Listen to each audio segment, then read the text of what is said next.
It's beginning to look a lot like Christmas. Oh, let's review. We'll analyze the scene. Sounds holly jolly to me. Before it's over, let's begin. Bum.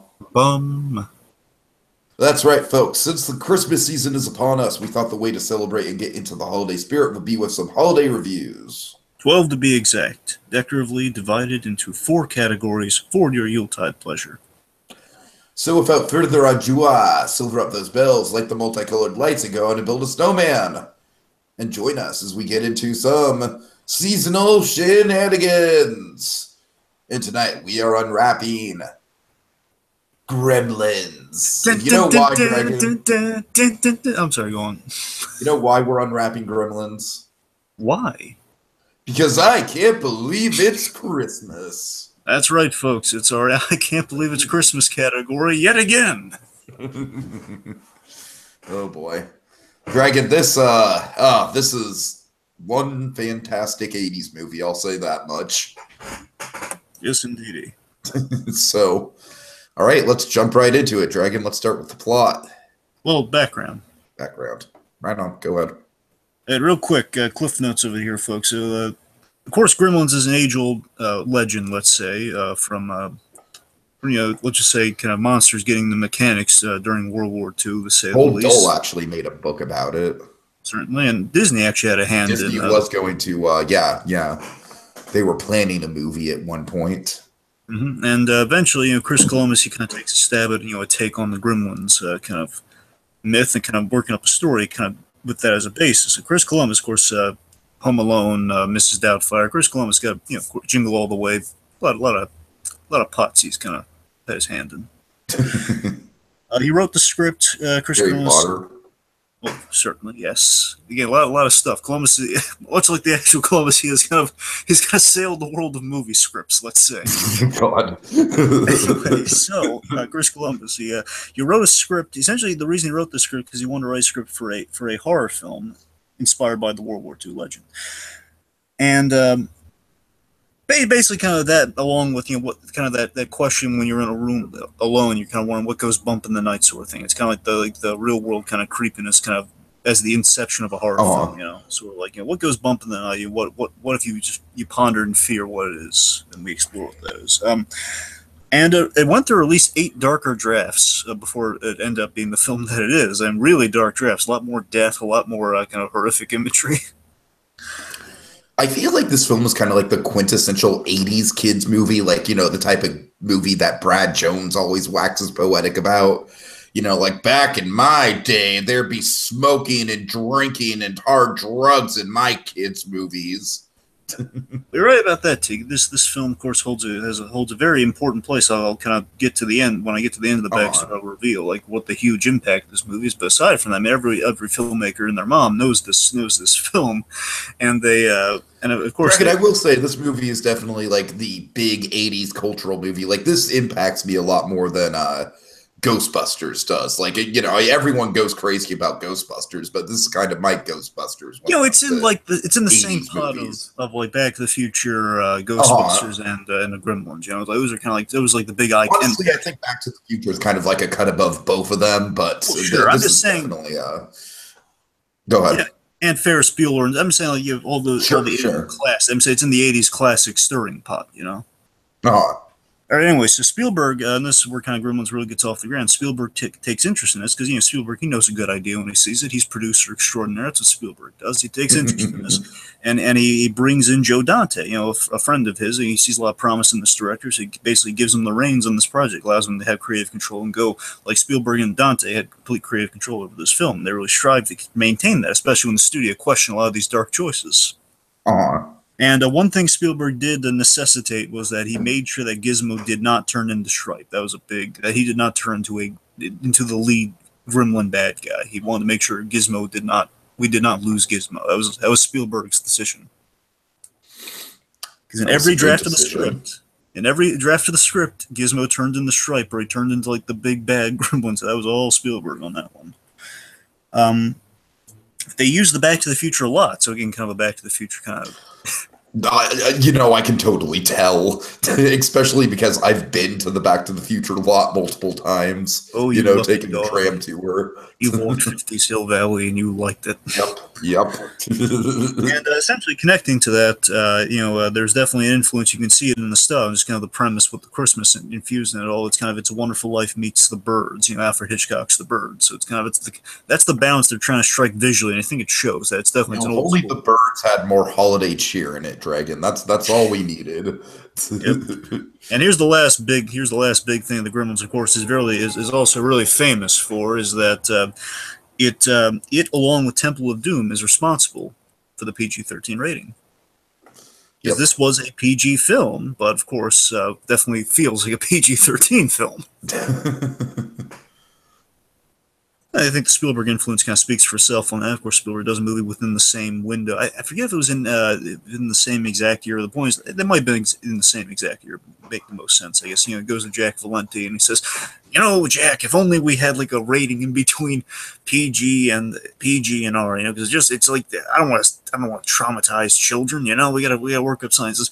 You know what, Steven? I think you're right. Give me a week. I'm gonna think of like a catchy title. PG-13. It didn't go like that because Jack Valenti, as we've seen, Freak is always a much more entertaining guy. Anyway, God. So that's the backstory. All right, hit us with the plot, Dragon. Okay, plot goes a little something like this, folks. So, inventor Randall Peltzer, he stops by Chinatown to go Christmas shopping for his son Billy. Good old Billy. And it's Mr. Wing's shop. We don't learn his name until the sequel, but hey, it's good old Mr. Wing. Mr. Wing, we go to his shop and we find Billy's dad finds a mogwai that Wing's grandson secretly sells Mr. Peltzer. Secretly sells Mr. Peltzer, despite Mr. Wing having the sense saying, no, you this is not for sale. You do not want to buy a mogwai. Trust me, don't buy a mogwai. Not responsible enough for it. Buys it anyway. Mr. Peltzer, he relays the instructions from the grandson to Billy, which, of course, the famous instructions are no lights, don't get them wet, and do not feed a gremlin after midnight. Sorry, do not feed a mogwai after midnight, which, of course, will lead to let's see. So he names and befriends little Gizmo, a little mogwai named Gizmo. Oh, ain't he cute? Look at him all precious and stuff.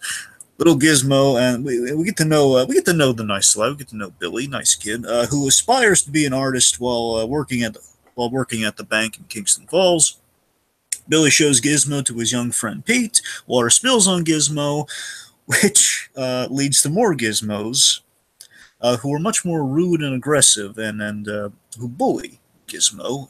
They prove very crafty and very mischievous as they trick Billy into feeding them after midnight, which leads into a gremlin transformation, which is horrifying. We build to all dramatically. It's a big kind of moment of cinema when we reveal the gremlin. Essentially, the gremlins they unleash mechanical. It leads to mechanical and nightmarish chaos, all sweeping Kingston Falls on Christmas Eve, ultimately leading to a showdown with the leader Stripe, all lasting until Christmas morning. In the end, Mr. Wing, he returns to take Gizmo back until the Peltzer family is ready for Gizmo to re-enter their lives, until they're more responsible. And that's the movie. All right, so there's a lot of characters in this movie, but the conversation, I think, on them will go by pretty fast because they're mostly just talking points. So exactly. So let's start with Billy. Dragon, actually, do you mind if we kind of link Billy and Kate together? I mean, I really like Billy, though. Okay, well, can I just one thing? I'll just say one thing about just Billy and Kate both, and then we'll just move on to just Billy. Sure. I really like the fact that the main characters in this movie are not kids but young adults. Yeah. Like that really kind of speaks to the whole transition from PG to PG-13. Like these are both kind of people who are, like they're in their 20s, they're still living at home, they're still figuring out life. They've got, they're kind of struggling with semi-dead-end jobs. Billy's job may be a little bit more promising than Kate's job, but Billy's in a career that he doesn't really like, so I don't know. I really appreciate that on a rewatch, because this movie was a big movie for me as a kid, but I haven't rewatched it in many years. And so, rewatching it, like with me being you know, let's say like a few years older than these people are in their lives, I can really appreciate that. You know, it's we don't see a lot of Christmas movies with like, you know, with like 20 somethings as the main protagonist. And yet it's still a kid's movie by all intents and purposes. It's still very much a family movie. I think you're right about that. And again, we have a lot of inspiring kind of going against the grain choices throughout this film, which I really respected for. And we'll get to that with kind of our naughty and nice category, but more on that later. With Billy himself, as to kind of get back to the start here is, you know, Billy, I really like Zach Galligan. I hope I'm saying that right. Zach Galligan, the actor portrays Billy Peltzer. He's a really good job. He's kind of cut from the same cloth of a Marty McFly protagonist. It's a relatable, nice kid.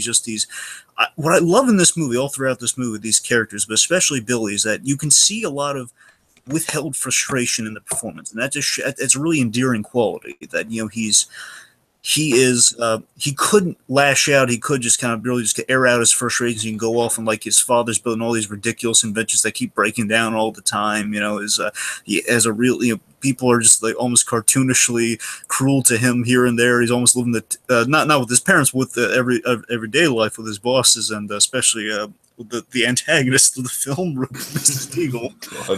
Again, they're kind of almost like a Timmy Turner scenario with the day-to-day life. Well, it's less Timmy Turner, more Stu Pickles. Well, sure, I guess you're right about that. Yeah, it's more Rugrats. We're just lucky that Lynn Peltzer is far, far, far more tolerable than She Who Shall Not Be Named. Oh God, thank God for that. Yes.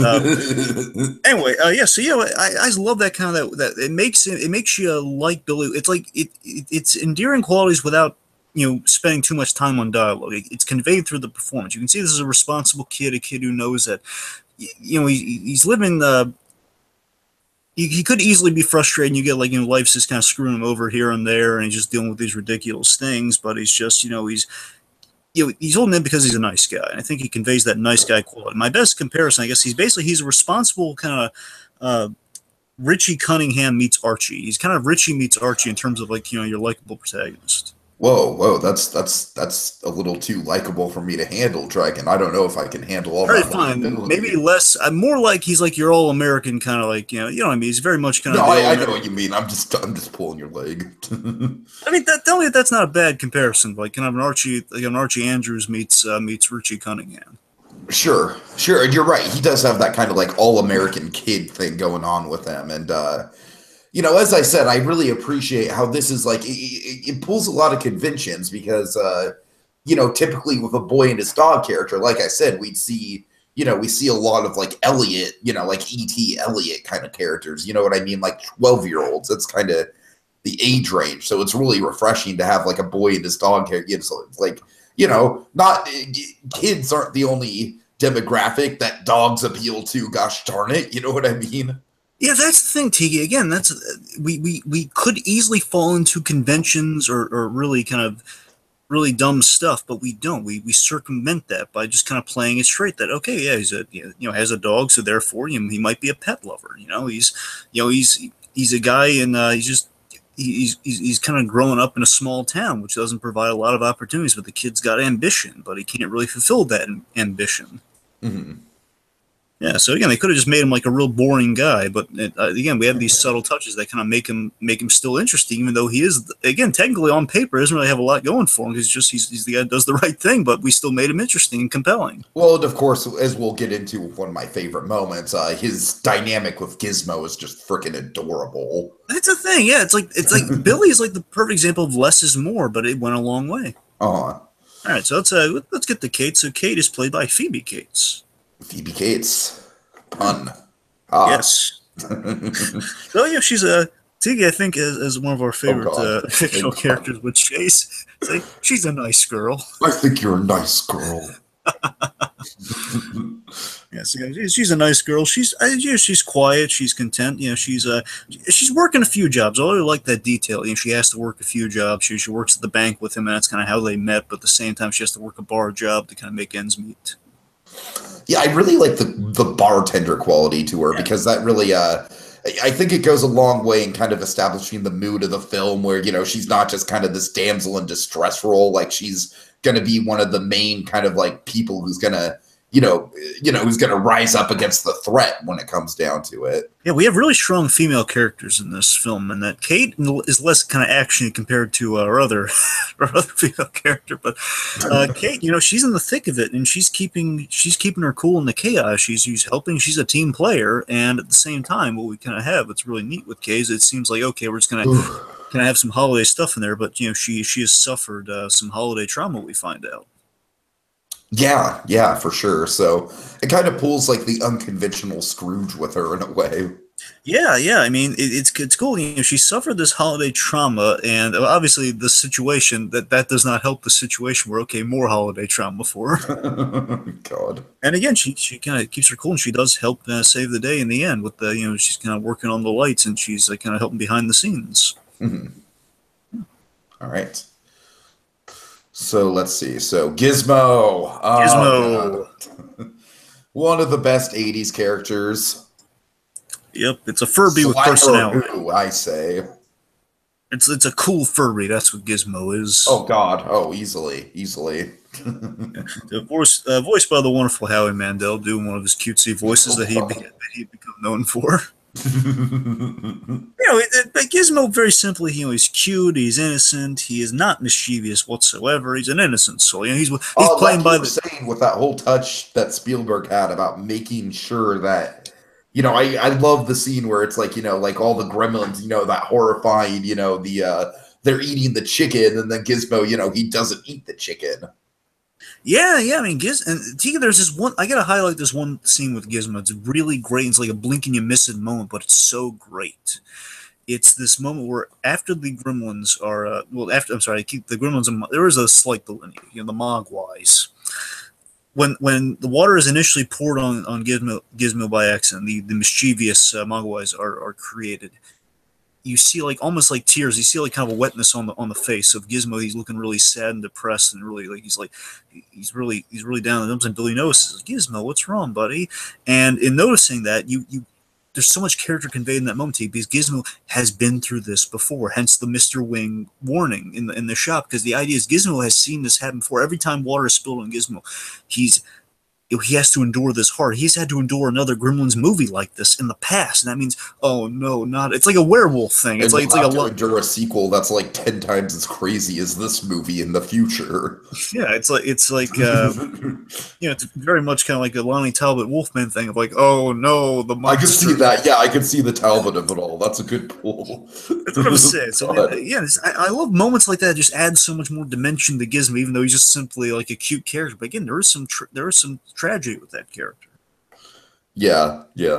And there's an element of family with the Gremlins and the Mogwais and the whole kind of collection there. Because you got to remember, these things are a part of Gizmo. Gizmo is the original source for these guys, and I gotta wonder if there's a creator thing as to why the other they could have killed Gizmo easily until the climax where they're trying to stop him from the sunlight. Mm-hmm. But you'll notice, even in the sequel especially, they never try to kill Gizmo. They just, they bully him and they torture him because, again, he is the source of them. He is the mother, technically.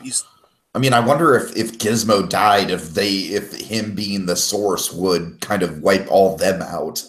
I think it's like he birthed them, so I think they're their own entities. But at the same time, I think it was like an instinctual kind of loyalty, like an imprint. Yeah, I can see that. Yeah, they still they don't respect him at all. It's like, hey, we're the cool guys. This guy, he's playing the trumpet with the dog all cutely by the tree. We're playing our little mini handheld video games that feels like a full arcade game in our little palms. God.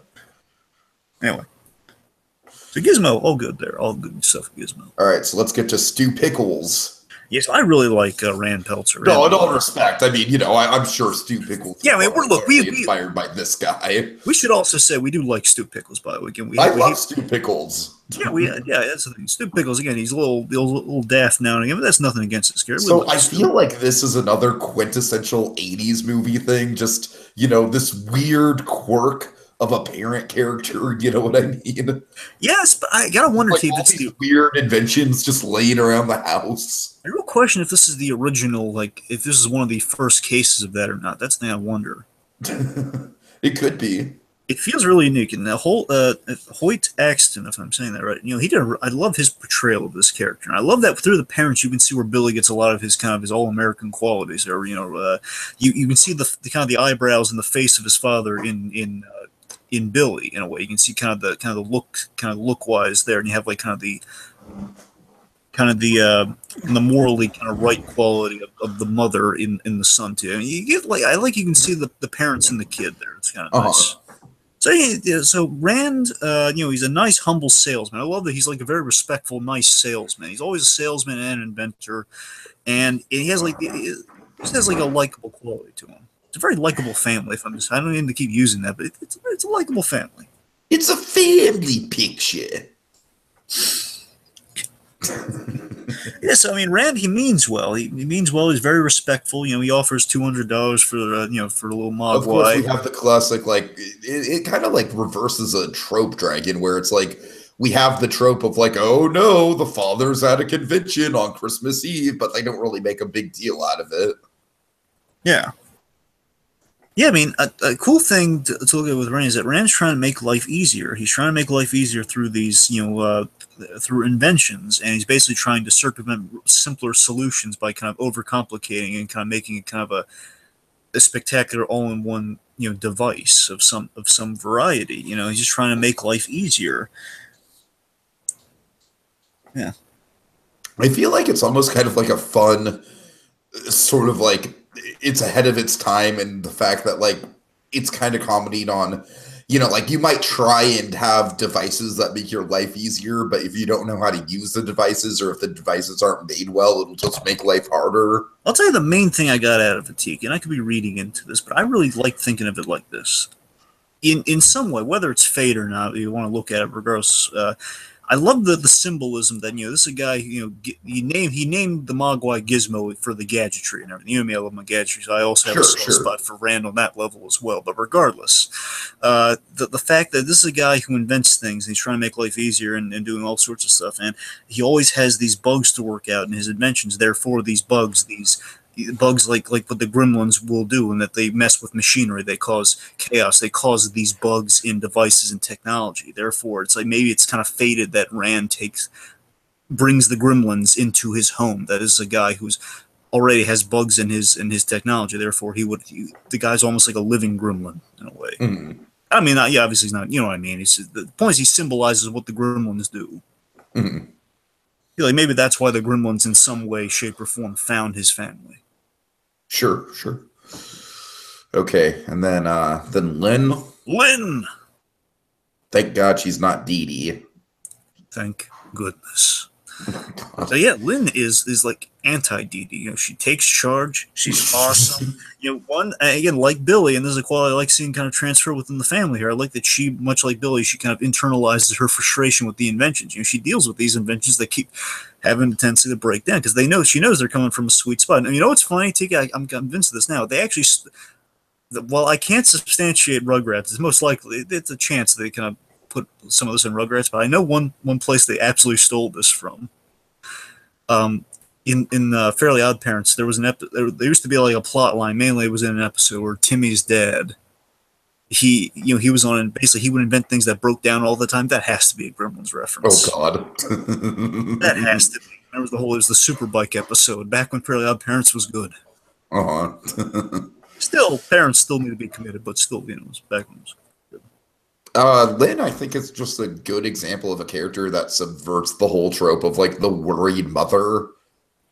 Yeah, I mean, horrifying shit is going around all around her, and yet she has the confidence to just kind of let her son deal with it and not get into a panic attack over it. Which, I'm sorry to say, that kind of subverts the whole trope in a way. Because of course, with any movie like this, the whole idea is like we have to hide the creature from the mother until the last second. But no, it's like I like how they kind of subvert it where the first time we see the hint of the dark gremlins, the cocoons, the first thing we see is, like Billy, he's not trying to hide it from his mom at all. You know what I mean? He's like, okay, this is a problem and I have to let my mother in on it. Yeah, in no way do we do the whole like secret kind of like, oh no, don't go in there, don't go in there. Right. And once she values her kitchen, like her kitchen is her domain. Once she has to do the inventions, and now she's got to deal with these gremlins kind of wreaking havoc, and she's not having any of it. She's using like the trays as like a shield, and she's wielding a knife. She's like stabbing these things. Like, oh my God, so. Oh, you do not want to mess with Lynn Peltzer. You do not want to. Want to mess with her. Yeah. I like the strong moral character in that she's defending even the undefendable. Ruby Deagle, and that no, you don't know it was her for certain, Billy. You can't just go wielding accusations like that. She's got strong character. I respect that. And again, Tiki, the interesting thing is that she was originally killed off in various drafts of the script. She in a really dark first draft, she was beheaded. Oh, Jesus. Basically, if I were to guess, I haven't read the script, my guess would be in the kitchen scene probably had an unhappy ending where, Alrighty. Yeah. So, ended great for her, though. Again, she turned out to be kind of the Rambo of it. And, of course, she did have that tender moment where Billy's kind of hand her off to the neighbor, make sure she's, thank you to the neighbor who's a doctor, which is kind of a nice small town kind of touch. Mm-hmm. All right. Okay, briefly, we got Pete, basically Billy's intrepid young sidekick. I feel like Pete is kind of just like the avatar for the kids in the audience. There's not really a lot to say about him beyond that. Yeah, he's got a silly tree costume, though. He's just sort of like, golly, gee willikers, Billy, aren't mogwais neat? He does have that silly tree costume, though, which is kind of memorable. Yeah. I was is he just holding a tree? But no, I realized, oh my God, that's the costume. Hey, Dragon. Yes. I was the Willow. God. Tying it into Rugrats there. So let's talk about one of the big standouts here. Yes. Murray and Sheila Futterman. Oh yeah. So, folks, I love how these two, it's like they almost feel like they're in a different movie, but in a good way. Now, Deegan, there's a documentary on this guy. Unfortunately, the name escapes me at the moment. But the actor that portrays Murray Futterman, Joe Dante loves him. He puts him in almost all of them. He's basically his John Ratzenberg, with maybe the exception of a movie or two. Points as far as he can control it, he would put this actor in there. This actor is Dick Miller. Dick Miller, he comes from old Hollywood. And he's kind of a notable character actor. Points he guys in all sorts of roles. He's kind of the everyman, he's the repairman, he's the truck driver. He was in Small Soldiers, another Joe Dante film. He's been in all sorts of them. And for me, the big role, he's been Batman the Animated Series a couple times. Cool. For me, and also the big thing I always remember him for, he was in Mask of the Phantasm as a mobster. Mm-hmm. So just points, a lot of love for Dick Miller. Nice. Anyway, yes. So specifically, we have the interesting kind of friendly neighbor going on here with these two. That they're a couple very much in love. We don't have a whole bickering. It's not a wife comedy. It's no, they're really in love, and we do get to see this in the sequel as well. These guys they have a small role in the sequel, but hey, remember that really nice married couple from down the street? There they are. And they're sightseeing on vacation in the sequel, which is kind of adorable. Yeah, I feel like their whole story is kind of just their romance is just as sweet and adorable as possible, just so when the gremlins come in, it can be all the more horrifying. And without getting too into it, let's just say Murray, he's got kind of he's got an interesting backstory, to say the least. And you have just, what I will say, you do have kind of the American working man vibe, and that is a guy who has a sadness to him because, he's been fired, and there's a really sweet scene with Phoebe Cates, where she basically kind of says, some people just need to be listened to. He's a sad guy, and that's why he's getting drunk at the bar now and again, because he's just kind of fed up with kind of being outdated, outmoded. Mm-hmm. And so you got a lot of sweetness and not a great kind of relatability with the neighbors. Small town neighbors, really well portrayed in Murray and Sheila, and of course traumatized by the snowplow. Mm-hmm. Not as bad as the snowplow man. Oh God. No, not as bad as that guy. It took me a second to get that reference. The snowplow man. Don't get into the cab of the snowplow man. Man. All right. Bring ketchup. Anyway, so. All right, so Mr. Hansen. Right.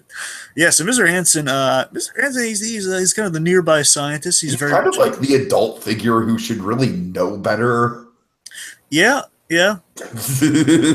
Stranger Things season 3. We're gonna have. Oh yeah. That's the first thing I was kind of thinking of. That's the thing. Season 3, we're gonna I hear they're gonna do a time jump for Stranger Things, but regardless, whatever they're gonna do, at some point, I love Mr. Clark in that show. I love the science teacher in Stranger Things, and I'm sure Mr. Clark was kind of pulled from this guy a little bit. That's what I'm saying. I'm saying like they're gonna go at some point. They're gonna do a full-on Gremlins thing with him, where hopefully he won't die. But even if he does, there'll be a Gremlins pool. Like he's gonna actually be aware of what's going on. They're gonna go to him, and he's gonna help out. And then, of course, something bad's gonna happen. You know, they teased that in season 2, and I was excited. They did, but then it just went nowhere. Yeah, you're right. Okay. He's the nearby scientist, very much to build, and basically he's in there purely to build up the Gremlins reveal. That's really why he's there. Let's be honest. And as I said, he really should have known better. He should have. I got some complaints about Mr. Hansen when we get there. All right. So let's talk about this movie's Wicked Witch of the West. Oh my God, she's so evil. Jesus Christ. She's just so unadulterated evil. I mean, this has to be a Wicked Witch of the West pole dragon. It has to be. She's very literally, I'll get you and your little dog too. Come on. Yeah, exactly. And I mean, this has to be Joe Dante being a fan of older, of old film. It has to be kind of. You know what I like about it is I like how it kind of shows off like how horrifying that implication in The Wizard of Oz is. Yeah, like it's a more real world version of that. She does this one thing that just made me want to punch her. This one moment in the movie just made me want to reach her, like deck her. Really, just when she fakes like, oh my poor heart, oh yeah. God. Just like, I know it would get me fired from the bank job. I don't care. She just punch that. Oh man. Punch her like a pinata. A plot device that's kind of used as like a motivation for Billy, but man, is she fun. Essentially, she's a pseudo red herring for a moment, with the Gremlins. It's like, oh boy.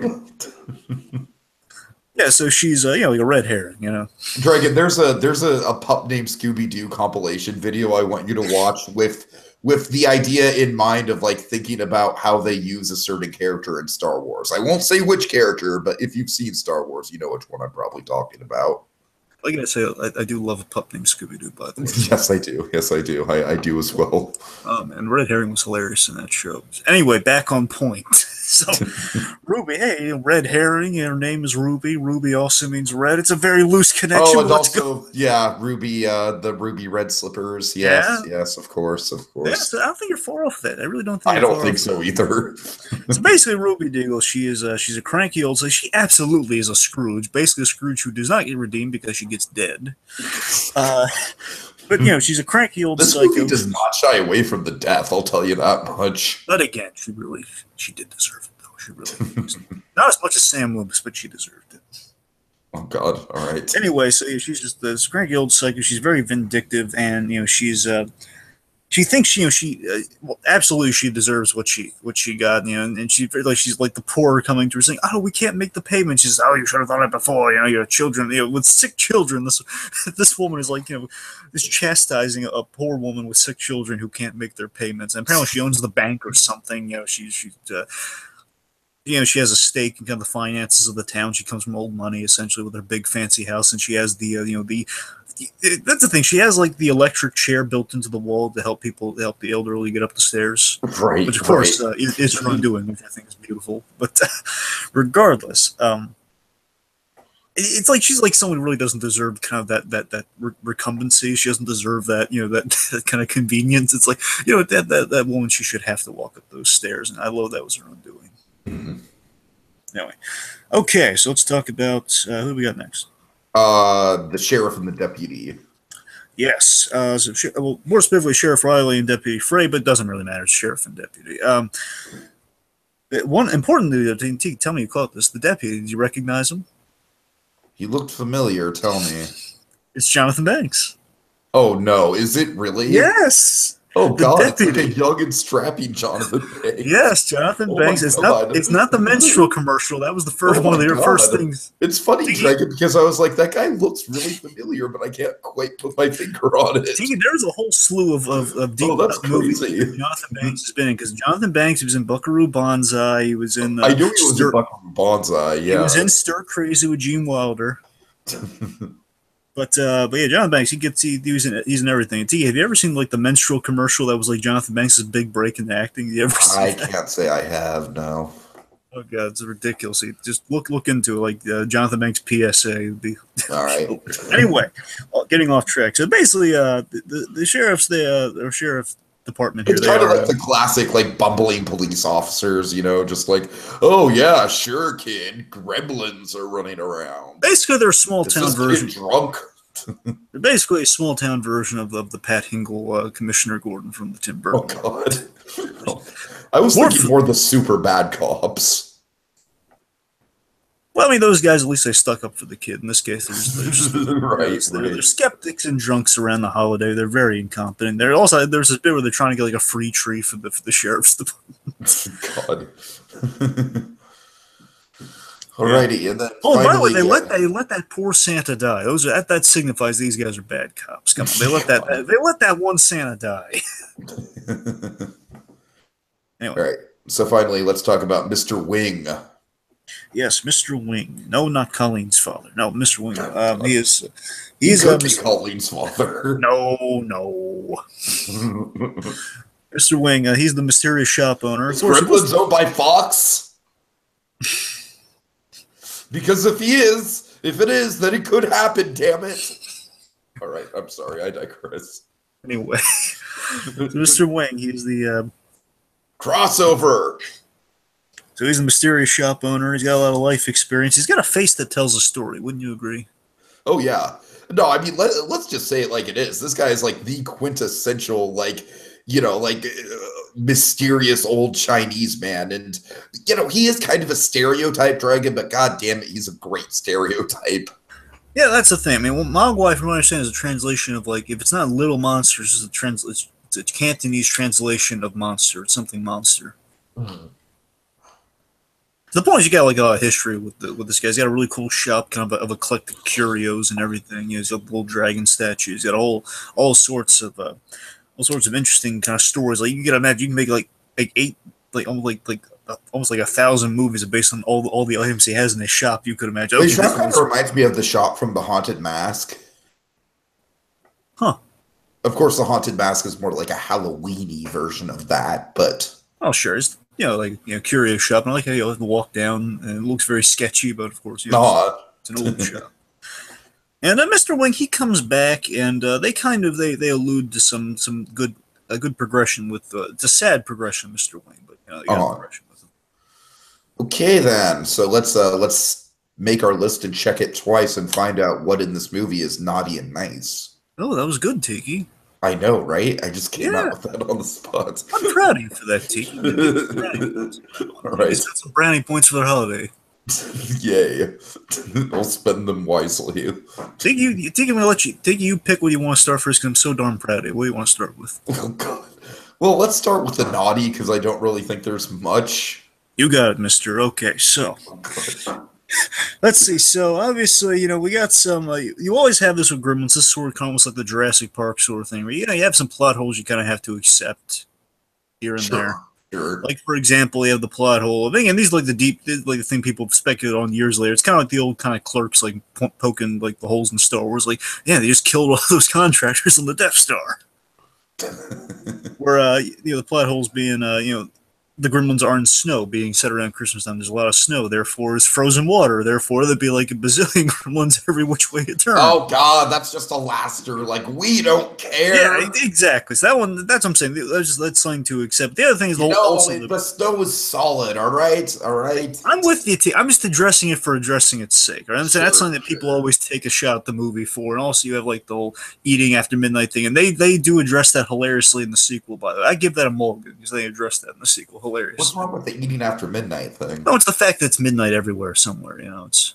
Oh yeah, right. I can see. And they point that out in the sequel, and it's the sequel is very self. It's also the thing with the eating after midnight. It's like when does it transition to like being okay for them to eat again? That's what I'm. That's the sort of like it always umbrellas into the we don't care thing. It doesn't matter. It's a movie.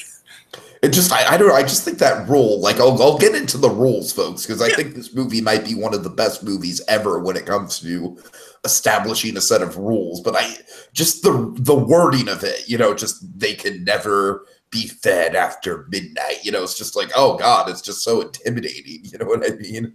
Sure. Let's see. So Mr. Hansen, I got a problem, Mr. Hansen. Every time now, obviously, Mr. Hansen is kind of one of the reasons I've always had reluctancy to go back to the first one, because I like the second because it's a little lighter, it's not as scary. But I mean, again, I'm not taking points away from the movie for being scary because it's supposed to be scary. But the Mr. Hansen death always kind of creeped me out as a kid when I watched it. Regardless, so? My point, I'm saying the death by lethal injection thing. Like yeah, right. Okay, I'm just saying, he goes to the science teacher, and some bad's going to happen to him, and they just reveal, like, oh, God, he's been killed by science. Oh. But Mr. Hansen, though, more accurately, bridging on that, the reason I bring it up is that there's a problem. Mr. Hansen, he's way too qualified as a high school as a high school teacher. It's kind of like the Kirk Connors thing, right? Yeah, and also like a vague kind of Walter White thing. He's way qualified. The fact that he had lethal chemicals, enough chemicals that make something lethal like that. Sure. That's the thing. Like, he's had way too many resources and way too many dangerous chemicals at his disposal for a high school teacher. Let's see. We fall. Basically, the movie goes so far out of its way, in a good way, to kind of avoid conventions, but we do fall into conventions with our exaggerated antagonists, and that with law enforcement and with Mrs. Deagle. I'm not saying it's a real bad thing. I'm just saying it's something that it's. I don't know. It's something that's apparent in the movie. It's like, you see, we're definitely going a little overboard, but like Mrs. Deal has to be such like a wicked, witchy bad guy. It's that, man, she's really. To be honest with you, I think you could probably cut Mrs. Deagle out of the movie entirely, and it'd still pretty much be the same movie. And Tika, that brings me to my next point. And that's a big one.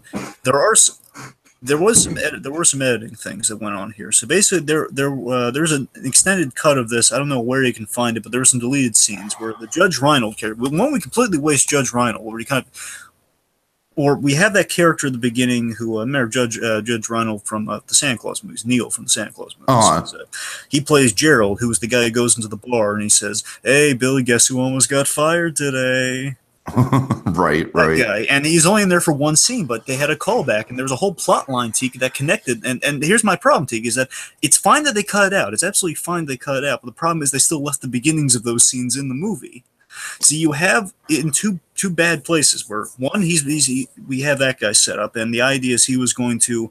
I'm sorry, we mentioned a plot line in the beginning that there's a plot line in the beginning that the bank is foreclosing. Basically, the bank is into some shady stuff, and the bank is like closing down, like where Billy's parents met, where they had their first kiss. Basically, this area of the bank's taking advantage through Mrs. Deagle. They're taking advantage of the small town. They're kind of getting rid of beloved segments of the town. And again, we don't do anything with that, and that's fine. But we still start those things there, and like we start seeing Billy's mom's all down. It's almost kind of like the start of the Save the Clock Tower plot line, but it doesn't really go anywhere with it. Tiki, I think it's a perfect analogy. Yes, it is very much. It's very much like that, because even Billy's mom, Billy Anderson, "Hey, Mom, what's wrong?" And she says, "Oh," and the father, and just, "Oh, I'll tell you later." No, she never tells him later.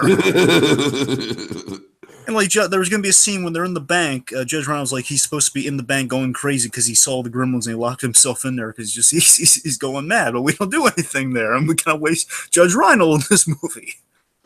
Dragon, I will say, like, kind of a big issue for me with this movie, and I don't know if you'll have the same opinion, but I feel like I like the first half a lot more than the second half. Like, I feel like once we get into the second half, it becomes a little too frantic, and, it almost kind of becomes exhausting because there's just so much going on.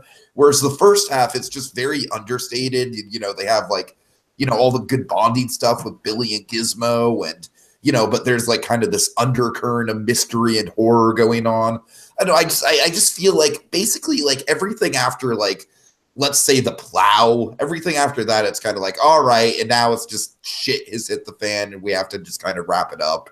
I'll meet you in the middle with that, because I see what you're saying, I see where you're coming from, and I agree with it to a point. I will say it reads to me that in the second half, basically, they got a little effects happy. They got a little look at all the amazing stuff. Yeah. And we're gonna the animatronics and the puppetry and everything. We're just gonna basically. Don't get me wrong; it's very impressive animatronics. Yeah. I'm just saying, like, pacing wise, it's all very exhausting. It's all just very like. It just feels like we're showing off, and we're basically taking a little. Basically, feels like it's not bad whatsoever. But the problem is that it goes on a little longer than it should. And it feels like we're just basically showing off at this point, because why not? And we love the movie already, so just give us a few minutes to show off our talent.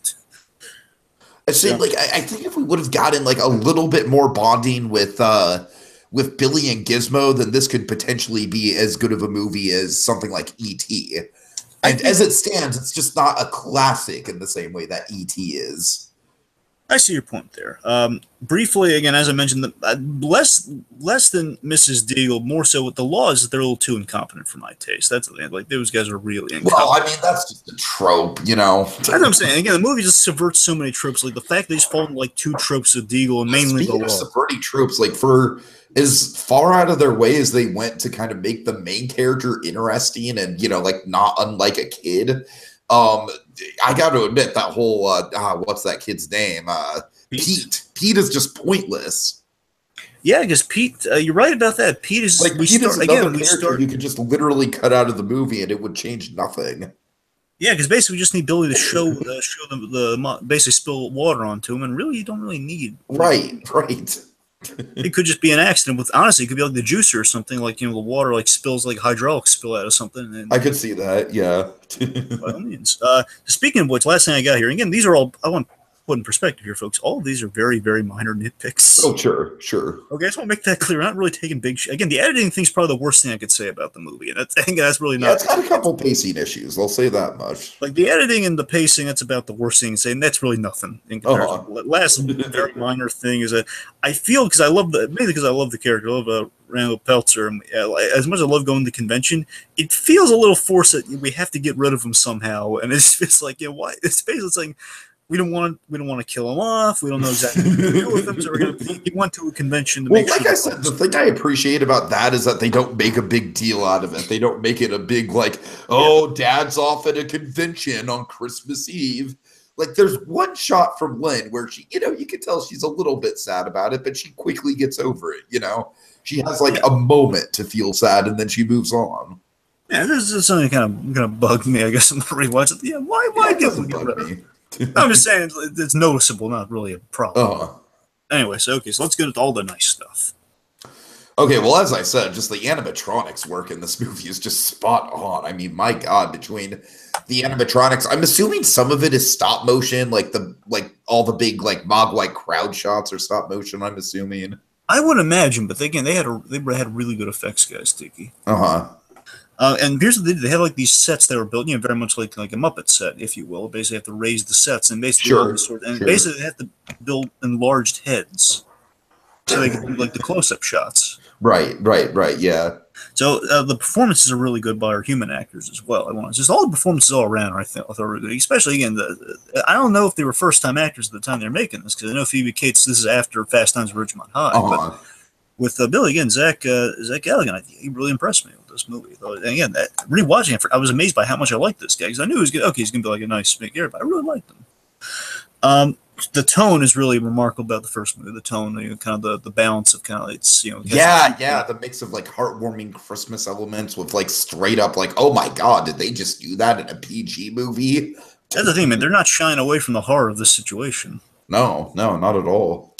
Let's see. So again, the set design, the whole set, the concept that they were striving for, I think, showed really well. They were trying to make it look like an old movie set, because every scene with that Back to the Future, Hill Valley lot, it does look like an old movie set when we're going through Kingston Falls, falling into chaos. Sure. Of course, the effects and the puppetry, which we've kind of gone over. The music, the music is fantastic.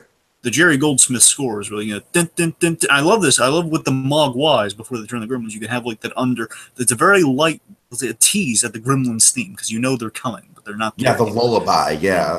It's it's creeping in there as it goes forward. Let's see. So I love the inventions. I love all the inventions. How silly. I love how kind of the more dated they are when you look back at it. I think it adds to the charm, honestly. Well, especially because there's that robot at the convention that's supposed to be the most advanced thing there. Yeah, the Forbidden Planet robot. And again, that's a Joe. That's a Joe Dante thing, which of course is also in Looney Tunes Back in Action. He puts a lot of old sci-fi in his movies. He loves old sci-fi, and he loves all sorts of sci-fi references, because in addition to the Forbidden Planet robot you have, and this is a clever one, Tegan, and this is something to rewatch it for. You'll notice when he's at the convention on the phone, and he's in a little phone booth, you see H.G. Wells' time machine, the original old-school time machine with the spinning plate and everything in the back. Mm-hmm. It's in the scene, and then you come back, another phone call, it's gone, and has the trails of people oh my God, where did they get the ideas that went back in time in between? It's got a lot of clever inside jokes and references like that. You know, Spielberg's in that scene on the recumbent bicycle. Sure. My favorite cameo, by the way, Chuck Jones. I love the Chuck Jones cameo. Mm-hmm. By the way, I believe he co-directed the Gremlins too. Yeah, directed the animation of Gremlins. So we kind of oversaw the animation. The point is, Chuck Jones, he was, he was involved in. It had that really great cameo where he has, he's at the bar with Billy, and he says, "Oh, it looks just like her, Billy. That was a nice down." That was a little nice little. That's an uplifting cameo. I like the uplifting cameos like that. Mm-hmm. I like the message of the modern world and technology kind of leading to doom. I like that kind of being, with just the Gremlins period. It's like all this technology going awry. Again, like with the I gadgets, think this is the quintessential '80s. Like, this should not be a kids movie, because you've got I love that one scene in the bar where the Gremlins they have like 3 or 4 cigars or 3 or 4 cigarettes just stuffed in their mouth. We have that weird kind of noir gag going on the side where we have like a noir gremlin right. bashes one like a silly one on the head. And there's more of that stuff in the sequel. The sequel's kind of based around that kind of humor. Yeah, we get Tony Randall in the sequel. I love Tony Randall. God. Let's see. So again, with the gadgets, specifically my favorite, I love the bathroom buddy so much, TK. I love it. I just love everything about it. I love the design. I love the handheld quality. I love all kind of the Swiss Army knife kind of bathroom. Basically, the thing, all you really need is a bag to put this stuff in, but he went the extra miles, worked it into a device, which is so ridiculous and fun. And I love the other gadgets. There's so many to name. I'm just saying, real quick, I love the fly swatter gun. He has it's on a handle. You can basically have 8 fly swatters spinning. Completely impractical, but hilarious. Uh-huh. And the coffee maker just never works. And anyway, they have all sorts of fun gadgets like that. And of course, the point is what Tiki was saying, all of it made possible by the fact that Joe Dante was able to shine with the creative control that he was given. And you don't get any of the stuff in this movie without that being possible. All right, so that's a lot of good stuff. I think that's good. So, all right, let's get into moments then. All right. Okay, so I guess I'll go first because chronologically I have the early stuff. Yes. Funny, most of my moments are in the first half of it, and most of your stuff is in the second half. Oh, funny. So, all right, so I guess I will start with, like I said, folks, this movie just establishes the rules so well. I almost think this might be that's one of those things that 80s movies did so great. You know what I mean? Never Cross the Proton Streams, all the Back to the Future time travel stuff. 80s movies just had such good rules.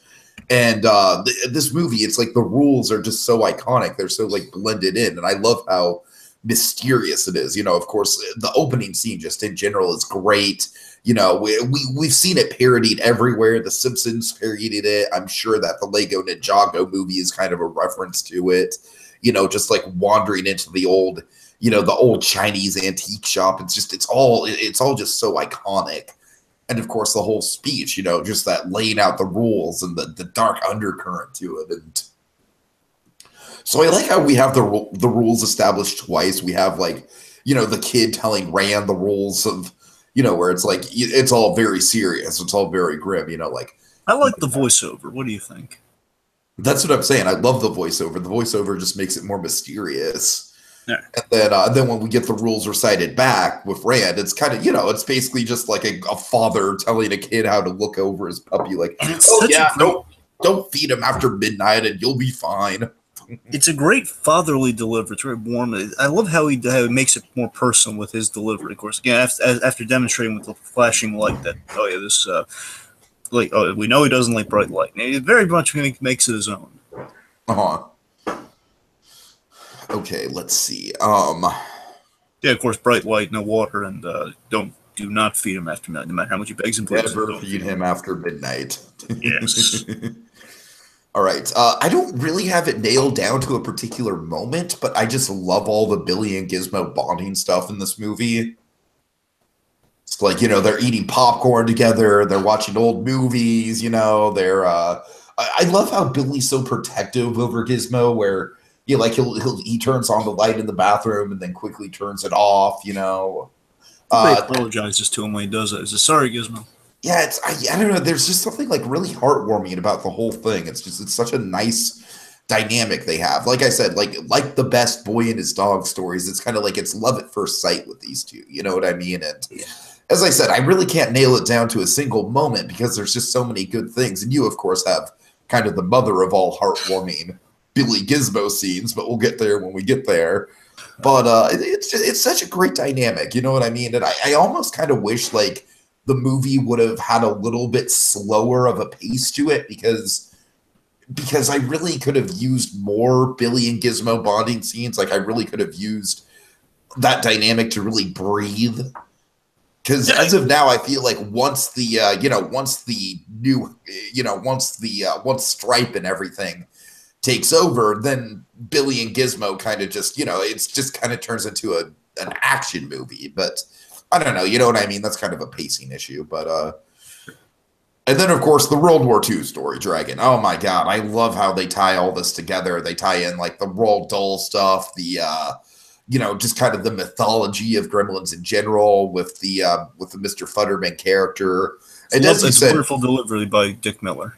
Yeah, and as you said, it's a great moment for it's a great moment for Kate too, because she's she's very warmly like, not in a mean way at all, more of kind of protective, like, look, why don't you walk home, I love that she's not like humiliating, but she's just exactly. Yeah. But yeah, I don't know. It's just there's something about like the way that the Gremlins. I love how this franchise handles the Gremlins mythology of, as you were saying earlier, Dragon, about like Gizmo kind of having the PTSD about the whole thing. It's like you get the sense that this is a cycle. You know what I mean? Like that this has happened before, and it'll happen again. And the World War II stuff, that's just like the best example of that. So overall, the stuff I love about the movie is just, kind of the world building. And it's not really world building, Dragon. It's more just kind of like just role building, I guess. I don't know. And you gotta remember, Tiki, that's a hugely important scene because honestly, those things technically aren't their official name are not Gremlins, but that's where they're coming from with that story. That story establishes the Gremlins myth of the whole movie. So Murray Futterman does deliver most important scene in the movie technically, and I love that. It's kind of it doesn't necessarily have to be those specific World War II Gremlins, but that's just kind of we can describe these guys as, because they're mischievous, therefore they mess with technology, and they are very inclined to mess with technology, which of course is what the original 40s Gremlins fit under. I love the fear in his delivery, like how he's haunted by that too, and why he's very anti kind of foreign technology and foreign kind of. I think I can never remember if this was stated in the movie. I don't think it was. I always read into this. I was read into it that he was put out of work because of like a factory job that kind of updated to machines over the people on the assembly line or something. That's what I always assumed it was. I can see that. Regardless, the point is, it's really powerful scene. Okay. All right, your moments, Dragon. Go for it.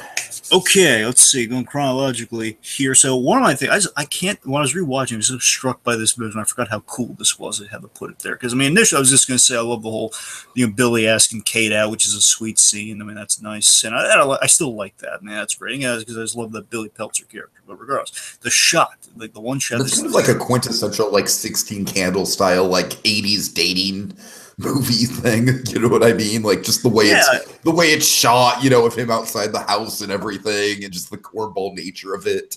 And again, like this Billy Peltzer is in such the Marty McFly camp of the protagonist you root for. It's like such a guy you root for. Sure. But speaking of that, again, was just the bridge off that. So again, Billy, you root for him in the scene. This kid's about to get over his head, and this is like kind of like the big kind of like. Now we're really in trouble. So again, it was like a manageable thing where you're killing like at least 5 Gremlins in the house. Basically Billy's mom kind of ended the movie. Okay, we killed everyone but the leader. Problem is, and this is the moment that I love. So Stripe, the one that got away. I believe it's Stripe. I'm pretty sure it's Stripe who does this, and it makes it even better if it's Stripe. He dives in the pool. He dives in a pool. I forget if it's at the community center or the school. I think it's the school, maybe. Because it has to be a school. No, isn't it the YMCA? I think you're right. I think it's probably the YMCA. YMCA. I'm thinking high school because of the teacher's death. Now we kind of place it there, but I think you're right. It's probably the YMCA. Regardless, point is like they go into an area with a pool, and Stripe. It's this beautiful thing with Stripe. He dives in the pool. And inside, and of course, we know what happens. And we also had that great setup line from the father in your scene where he says, "Whatever you do, don't give him a bath." Right. And of course, like he's submerged in water, and we know it happens just like a splash. Even a droplet of water creates one, like a spilling a glass creates five.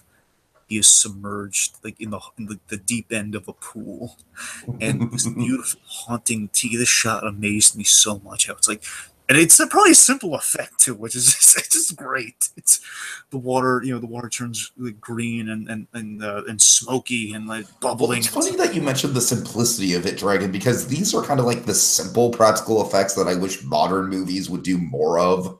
Yeah, and it's just that sense of dread and that simple spectacle. We know, like when a gremlin does this, we've seen what happens when a mogwai does. It's like it's adorable little pops of fur, but of course some horrifying, and then of course, boop, boop, boop, boop, boop, and hey, more mogwais. In this case, it's a monster who's doing this, and we saw those icky cocoons, and this just it's like this. It visually symbolizes this kid is in the deep end of the story here, where he's confronted by this big giant chasm of monsters about to oversweep the town. We know it's going to be a monumental problem because of all the things that are going to come out of this. They're going to sweep through the town. It's a great shot that conveys so much story, and it's really impressive through a simplistic effect. I'm really digging it, man. I hear you. Beyond that, I'm going to summarize here because it's just a great sequence. It has so much good stuff in it. I love the department store showdown. Much. I love the department store showdown because one, again, it's kind of the symbol of the small town, especially around Christmas time. Of course, everyone who's seen A Christmas Story, the department store is what starts the movie off in that movie, where you see the shotgun, the BB gun in question. It's Ralphie going to department stores. Department stores always have a staple in Christmas movies. Mm-hmm.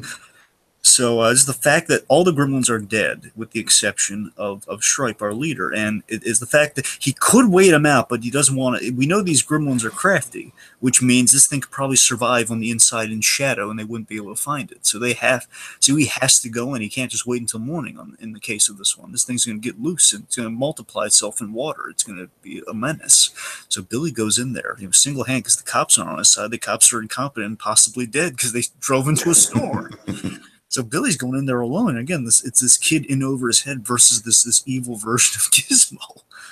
This evil, again, it's not Gizmo. It's just an evil, like the antithesis of his little adorable pet is this evil maniacal inverse of his pet. Mm-hmm. He goes in there, and it's shot so competently, Tiki. It's shot so competently. If he's going in there and he is, again, you imagine he could easily stop. You can easily stop a gremlin. His mother, stabbed one to death, but he's in the location where the lights are out.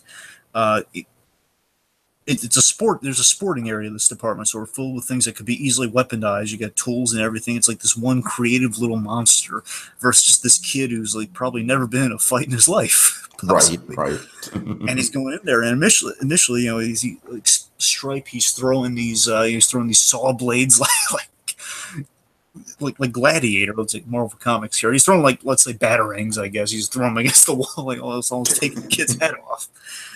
And it's like a 3-point thing. He almost kills Billy here. Where basically he shoots him with a ball machine, right in the back. Oh man, you can feel the hurt on that. He's on that. Therefore, he is on the ground, and then he's coming at him with a chainsaw while he shoots him with an arrow in the arm, and then he comes at him with a chainsaw while he's only armed with a bat. Also, he's wearing a Santa hat through this whole thing as well. Which is even better. But you see what I'm saying? Yeah, it's the fact that you're buying this, it should be a ridiculous encounter. It should be like the Child's Play effect of, while it is terrifying, it's really silly when you think about it. In this case, no, it's not silly at all. It's almost kind of like a terrifying, role reversal version of Home Alone. In a way, yeah. Where Stripe's using all these booby traps against Billy. Yeah, and again, it gets more and more dangerous and amped up in the scene. Again, it's such kind of a great showdown. And he's armed with a gun from the sporting section, and then he's we're in the gardening section with the fountain, and of course there's a big water source, and there's a ticking clock to it all. And all the meanwhile, again, the fight's kind of going into the morning, so now the sun's come up. I love that time that time pressure of okay, if you can just get the lights going there, if you can just get the lights up, he could kill this thing. But he's almost shot. And it's up, and Gizmo saves his friend in this sequence. Gizmo's the one who releases the light. He puts himself in peril at the same time. It's it's a beautiful sequence, man. It's a great action scene on the edge of your seat. And of course the death. Oh my god, the death of Stripe. Yeah. It's an effects marvel here. He's just melting the pieces and the skeletons going.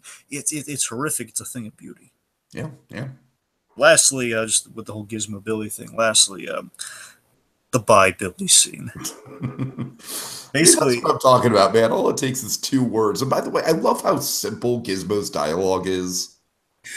Yeah, and there's a line. The crux of the scene I love here. I love Mr. Wing. Mr. Wing in the scene. Mr. Wing. He basically. He's telling the family, he gives them his money back, and he says, yeah, this obviously shouldn't have been sold to you because you guys, as you can see by the state of the town, are not ready for this responsibility. You couldn't follow 3 simple, he's not saying it as directly, but he said you couldn't follow 3 simple rules. But he takes, I believe it came with a cage, and he gets him in the container. Yeah, and he's really ticked off at the family, but the 2 things I like here, and this is what I love in the scene, I love that he kind of. It's not a bitter exit. So the fact that Mr. Peltzer, he legitimately apologizes to him, saying, "Look, I'm legitimately sorry, and I have like a little gift for you here. It's like a little smokeless ashtray." He says, yes, a man tried to sell me this at the gas. The one he kind of sold this to already beforehand." But the bit that I love is. It's less the goodbye, but more the fact that he sees in Billy, because Gizmo whispers something to Mr. Wing. And again, he can understand the monologue, and he's asking him, and Billy walks up to him saying, you can understand him? And essentially, Mr. Wing says something along the lines of, if you listen, basically it's like understanding a child. If you listen to the gibberish, you can hear the words within it. Basically, you can hear like the bits of negligible dialogue. Mm-hmm. And in this moment, he kind of realized that Gizmo wanted to say goodbye to him, and he recognizes in this kid with this exchange, he recognizes in Billy that I kind of chastised him, but this kid, I kind of believe this kid didn't screw up like the family did. I believe this kid one day will be responsible. Like Gizmo took a liking to him, and I believe that this kid has a little bit of responsibility in him. I really love that being conveyed in the scene, and of course the heart of it all being, why, Billy? And it could have been like a cheap thing. We don't even see him, but no, we see the Gizmo mouth. Bye, Billy. It's right. It's heart melting, and it's a thing of beauty. All right. Okay, so I guess the only thing left to do is ask the question: does it hold up? Yes, I'd say yeah, absolutely. I mean, it's not quite as perfect as some of the other seminal '80s movies out there, but. I think it's rough around the edges. Nature kind of gives it its charm in a lot of ways. Yeah. It's very well made. It utilizes Christmas all over the place. And it's... I'm sure, again, you have like a few cliche elements with the antagonists or the plot devices, with like the law enforcement or the little old lady who turned evil. But again, it does not take away from the whole at all. It's just it's done in a self-aware way. So even they're aware of what they're doing here, and that I think it takes the edge off of that problem. Honestly, it just kind of takes the edge off of that. Yeah, we went so far away to not go the conventional route. And you know what? We had to put those in there, but we're going for kind of a movie atmosphere. So it's kind of these are the movie things you got to take into account. So it's they call themselves on. I thought it was it takes the salt out of that wound, I guess. Sure. And in the end, it's a celebration. It's a celebration of the fact that it's a movie. And it's doing that through Christmas. It's an uplifting setting with Christmas in a small town with horrific substance that kind of leads to some comedy, comedy, darkness, and a lot of heart underneath it all. So Gremlins truly holds up, and it's one of the masterpieces of Joe Dante. Yeah, absolutely. And I think we should, I kind of feel like we're sort of underselling just how influential Joe Dante is as a director, because this is kind of the guy who, sort of spring started the whole, like, I can't believe it's Christmas thing, like even more than Shane Black in a way. You know what I mean? Like this guy, he very much, not just the Christmas stuff. I just dig the tone of his movies. You know what I mean? I dig just kind of like the, kind of like the childlike adventure with a dark sort of, like a dark grungy element to it. I mean, for me, I mean, Tiki, don't get me wrong, Gremlins is far superior to this, but I'm just saying, for me, Small Soldiers was always my into what a Joe Dante movie looks like. Oh, Small Soldiers was absolutely my in as well, yeah. Again, based on my love. Well, of course, you got to remember the hype for that movie, Dragon, the whole, like, it's live-action Toy Story. That's what I'm saying. You got to remember me being indoctrinated in Toy Story. That was a big movie for me. I rewatched that VHS. I bought some of the toys from that movie. I mean, I was. I want to say for the record that movie is absolutely not live-action Toy Story. It is not. But the fact that it was attempted, though, and that was a big thing, and it's the fact that it kind of captured the flavor of what a Joe Dante movie is, and we get to see it done right in cases like Gremlins. Sure. So again, just Joe Dante is a very competent filmmaker, and he kind of hit upon kind of the small town chaos in a small town film. That's kind of Joe Dante really owned that. Sure. All right, take us out. Well, kids, time to dash away all. But as we wave goodbye, don't you